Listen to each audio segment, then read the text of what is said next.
Kita bersyukur kehadirat Allah Subhanahu wa taala atas taufik dan nikmatnya kita bisa hadir dalam majelis ilmu ini, majelis yang mengajarkan kepada kita agar kita senantiasa beribadah kepada Allah Subhanahu wa taala. Majelis yang mengajarkan kepada kita tentang siapa yang paling berhak untuk diibadahi, untuk disyukuri, untuk diterima kasih. Ya, karena kita terkadang salah alamat di dalam berterima kasih. Ya. Kita hanya terjebak dengan berterima kasih kepada perantara-perantara. Ya. Maka majelis ilmu ini mengajarkan kepada kita pertama bahwa nikmat yang terbesar yang Allah berikan kepada kita adalah nikmat keimanan, ya, nikmat tauhid. Ya. Kita sadar, kita disadarkan bahwa inti penggerak alam ini adalah Allah Subhanahu wa taala, yang memberikan nikmat, yang memberikan hidayah, yang memberikan segalanya, yang ngatur semuanya adalah Allah Subhanahu wa taala.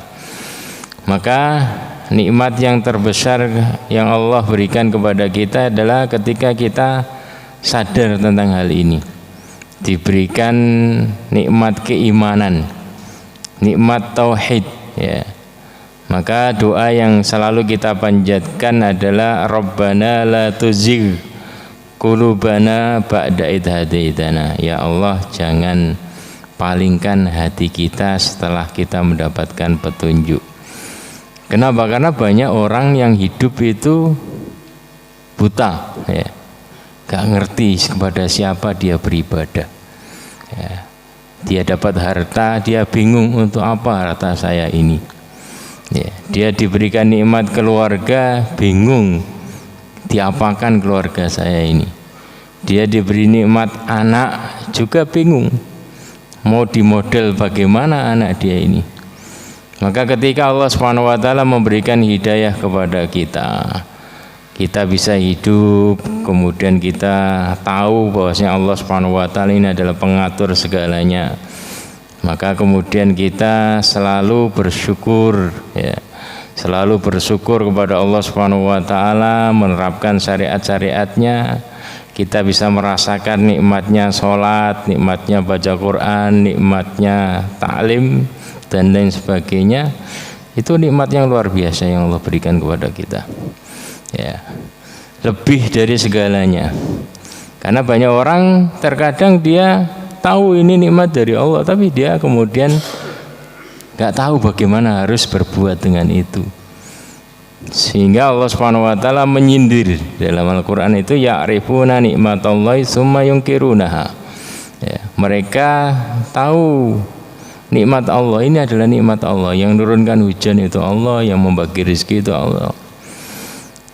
Tsumma yunkirunaha, namun kemudian mereka mengingkarinya, seakan-akan lupa setelah itu. Dapat nikmat dari Allah tapi dia tidak beribadah kepada Allah. Dapat rezeki dari Allah tapi dia tidak kembalikan sebagian rezekinya itu di jalan Allah. Ya, itu namanya ya'rifuna nikmatallah tsumma yunkirunaha. Semua rezeki yang Allah berikan kepada dia, dia pakai hanya untuk dia dan keluarganya saja. Enggak ada yang kemudian nyasar ke masjid, yang kemudian ke yang lainnya, ya. Hanya dia nikmati, dia tumpuk. Ya, itu namanya tahu. Pertama tahu, ini masih mending itu. Agak mending tapi ya keliru. Ya'rifuna nikmatallah tsumma yunkiruna. Ada yang lebih parah lagi yang tidak dapatkan hidayah, yaitu seperti Qarun dan Fir'aun. Qarun mengatakan innama utituhu ala ilmin indi, saya dapatkan hartaku ini semua adalah karena ilmu saya, karena saya ahli ini. Ya, ini yang lebih parah, ya. Kalau tadi tahu kemudian gak ngerti caranya. Maka nikmat hidayah itu patut selalu kita syukuri. Dan majelis ta'lim itu adalah yang selalu mengingatkan untuk itu. agar kita sadar bahwasanya semua yang ada itu wa ma bikum min nikmatin fa min Allah. Semua yang kenikmatan apapun yang kita terima itu dari Allah. Rezeki apapun yang kita terima itu adalah Allah yang ngatur. Ya.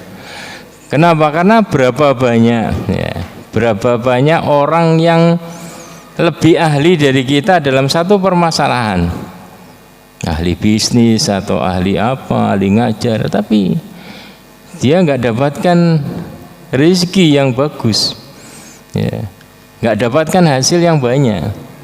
Tapi yang mengantarkan rezeki itu adalah, yang ngatur itu adalah Allah Subhanahu Wa Taala. Maka selalu sadar wa ma bikum min nikmatin fa minallah, itu pertama. Segala nikmat itu adalah dari Allah Subhanahu Wa Taala. Yang kedua, kita salurkan. Ya, Allah tidak minta semuanya, tapi Allah minta sebagiannya. Ya. Wa fi amwalikum hakum maklum. Dalam harta kalian itu ada hak yang diketahui, hak milik orang lain. Hak bagi orang yang minta-minta maupun hak bagi orang yang membutuhkan tapi dia malu untuk minta-minta, itu namanya mahrum. Ya. Ada hak masjid Allah, ada hak orang-orang yang lain yang membutuhkan. Ya. Jadi ini namanya tawasau bil haqqi wa tasawuf bis sabr.